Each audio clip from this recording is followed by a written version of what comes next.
নমস্কার বন্ধুরা, মন্টিস কিচেনে আপনাদের স্বাগত। আমরা তো প্রত্যেকে কম বেশি মাছ খেতে ভালোবাসি, তাই আজকে আপনাদের সঙ্গে একটি মাছের রেসিপি শেয়ার করছি। এখানে আমি 500 গ্রাম লোটে মাছ নিয়েছি, ভালো করে কেটে বেছে ধুয়ে নিয়েছি। আর নিয়েছি একটা ফুলকপি, এইরকমভাবে কেটে নেবেন। দেখুন, সবার প্রথমে একটি কড়াই বসিয়ে তাতে জল দিয়ে কপিটাকে হালকা সেদ্ধ করে নেব। দিয়ে দেবো পরিমাণ মতো নুন। হালকা, বেশি সেদ্ধ করার দরকার নেই, ব্যাস হয়ে গেছে। এবার এটাকে উঠিয়ে নেব। এবার কড়াই বসিয়ে দিয়ে দিলাম সর্ষের তেল। এবার কপিটাকে হালকা একটু লাল করে ভেজে নেব। দিয়ে দেব পরিমাণ মতো নুন আর হলুদ গুঁড়ো। ব্যাস আমার ভাজা হয়ে গেছে, এবার আমি উঠিয়ে নেব। এবার ওই কড়াইয়ের মধ্যে দিয়ে দেব সর্ষের তেল, দিয়ে দেব কেটে রাখা পেঁয়াজ, হালকা একটু লাল করে ভেজে নেব। আর এই মাছটা কিন্তু সর্ষের তেলেই রান্না করবেন। এবার দিয়ে দেব কেটে রাখা টমেটো, একটু নাড়াচাড়া করে নেব যাতে টমেটোটা একটু নরম হয়ে যায়।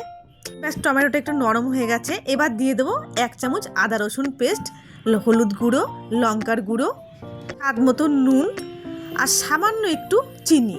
আপনারা মাছের ঝোলে যারা চিনি পছন্দ করেন না তারা দেবেন না, আমি একটু ব্যবহার করলাম। আর দিয়ে দেবো সামান্য একটু জল। এবার ভালো করে মশলাটাকে একটু কষিয়ে নেব। ব্যাস, আমার কষানো হয়ে গেছে। এবার দিয়ে দেবো ভেজে রাখা ফুলকপি, আবারও একটু কষিয়ে নেব।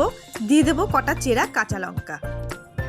ব্যাস, আমার কষানো হয়ে গেছে। এবার দিয়ে দেব লোটে মাছ। লোটে মাছ দেওয়ার সময় নুন হলুদটা ভালো করে দেখে নেবেন, বারবার করে কিন্তু নাড়াচাড়া করবেন না, এতে লোটে মাছগুলো ভেঙে যেতে পারে। এখানে আর জল ব্যবহার করলাম না, গ্যাসের আঁচটাকে কমিয়ে 2 থেকে 3 মিনিট ভালো করে সেদ্ধ করে নিয়েছি। হয়ে গেছে, জলটাও দেখুন শুকিয়ে গেছে, মাছও গোটা আছে। এবার উপরে দিয়ে দেবো সর্ষের তেল আর ধনেপাতা কুচি। ব্যাস, আমার রেডি হয়ে গেল ফুলকপি দিয়ে লোটে মাছের রেসিপি। অবশ্যই আপনারা বাড়িতে একবার ট্রাই করে দেখবেন, খেতে কিন্তু ভীষণ সুন্দর হয়েছে।